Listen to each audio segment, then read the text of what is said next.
Hi, I'm Eric Bolling in for Bill O'Reilly. Thanks for watching this special edition of The Factor, Election 2016. As the year comes to a close, a dramatic change in tone from President Obama. Remember how he famously said the ISIS terrorists were, quote, contained just a day before the Paris terror attack. But at his year-end press conference, Obama upped his rhetoric against the terror group. We're going to defeat ISIS. We're going to do so by systematically squeezing them, cutting off their supply lines, cutting off their financing, taking out their leadership, taking out their forces, taking out their infrastructure. President Obama sounded strikingly similar to a person who wants his job. As it is not enough to contain ISIS, we must defeat ISIS, break its momentum, and then it's back. And not just ISIS, but the broader radical jihadist movement that also includes al-Qaeda and offshoots like al-Shabaab in Somalia. It's no surprise that Hillary got out in front of Obama on the ISIS issue as the president's polling on terrorism continues to sag.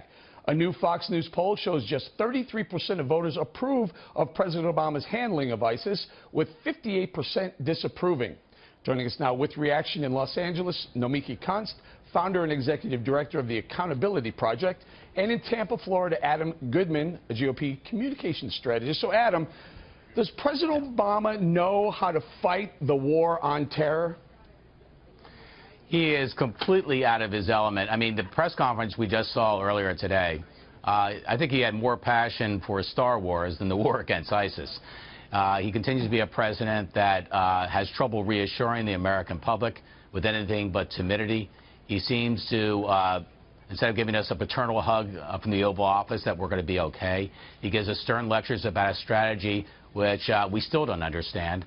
And as the world, Eric, looks for a leader who's going to look this square in the eye and do something about it, we seem to have a leader who's looking the other way. So this press conference was more of the same. He is uncomfortable in this role as commander-in-chief. I think it showed again in this press conference. Nomiki, did you hear anything new from the president today?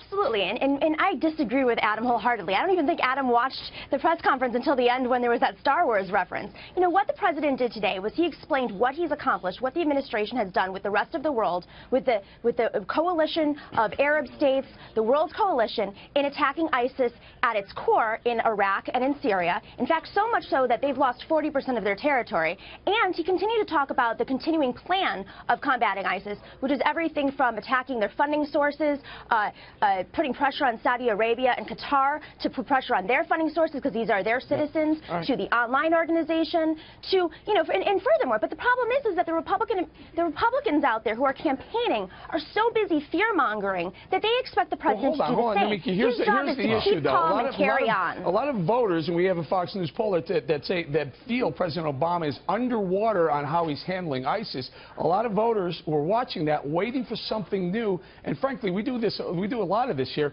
Adam, I didn't hear anything new. I hear more of the strategy is working, so let's continue to do it. Meanwhile, people are dying in San Bernardino, and there are more terror plots that James Comey is telling us about.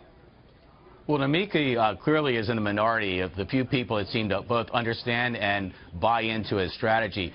The number one issue in America today is national security, personal security, and I think we have, frankly, not just ISIS, but the president's tepid response to thank for that. Let me offer this. For years, I had the opportunity to work with and around Rudy Giuliani. He taught me a lot about crisis response. And when you're in the middle of a crisis, here's what you do if you're a public leader.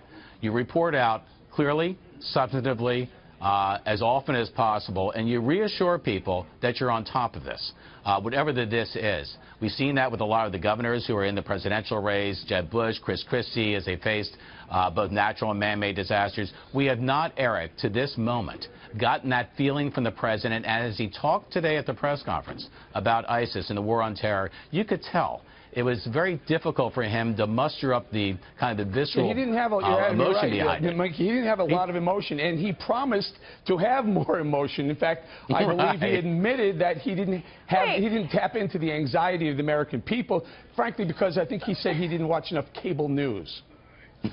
Well, okay, that was an off-the-record conversation with the New York Times, but that's not his job. His job is not to be a cheerleader or a fearmonger. His job is to keep calm and carry on and report to the reporters in the room on what his administration is doing and what they have done so far. And you know what? I want to see a leader who I trust and who can keep calm when the entire world is spinning out of control, when people are throwing out things like banning all Muslims. You know what was egregious to me, Namiki, today when the question was asked about San Bernardino?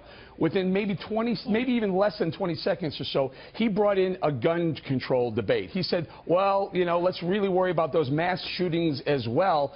In other words, people are worried about terror, and he wants to bring up gun control. Well, the mass shootings are also terror. You know, you can't separate the two. They're both done by lone wolves. They can both be easily San Bernardino was done by Muslim extremists. San Bernardino, let's be honest, were done by Muslim extremists. Adam, am I wrong? But they're also you're lone totally wolves. right. You're totally right, but can I address Namiki on this one point? Namiki, I urge you to go hit the history books and look back into the Second World War when we had two leaders over in England by the name of Churchill and Chamberlain. I think we need a lot more Churchill and a lot less, hold on a second, and a lot less Chamberlain today. The American people, the reason they are very upset, anxious, angry, impatient for leadership, and you can see in the national security numbers, is whatever the president you might suggest is trying to do, he is failing to convince the American people to rally around the flag and to feel confident as we move into and beyond the holidays. Now, let's talk about Gitmo for a second. He talked about Gitmo. He's talked about, there are 107 Gitmo detainees still there. He also seemed to indicate that he wants to liquidate Gitmo. Now, he's got a year left in his presidency. It's one of his campaign promises. He looks like he wants to do it. I don't know. It feels like he wants to hand Gitmo back over to the Cubans when he goes to visit them at the end of his presidency. Well, he said that by the end of his presidency, and as early as the start of 2016, Gitmo will be down to about 100 high terror suspects, and those are the ones that are going to have to go through military tribunal. You know, don't forget, a lot of the people that were put in Gitmo had no relationship with terrorists at all. In fact, they may have had similar names, not even the same names. They were pulled off the street. You know, that was a terrible thing that happened under the Patriot Act. 18% of the Gitmo detainees that we turned back, that we let out, go back to the battlefield, Adam. 18 returned to the fight. They want to kill Americans. There were a couple actually in Belgium who did just that. I think that Gitmo represents the front line in the war on terror. And I know that the president, from the word go, from the very first day in office, has been trying to close it. I think as a symbol of America fighting back, I think we need to keep it in play. I'm going to have to leave it right there. But Adam, you're confusing Al-Qaeda with ISIS. Got to go. Love you guys. Got to go.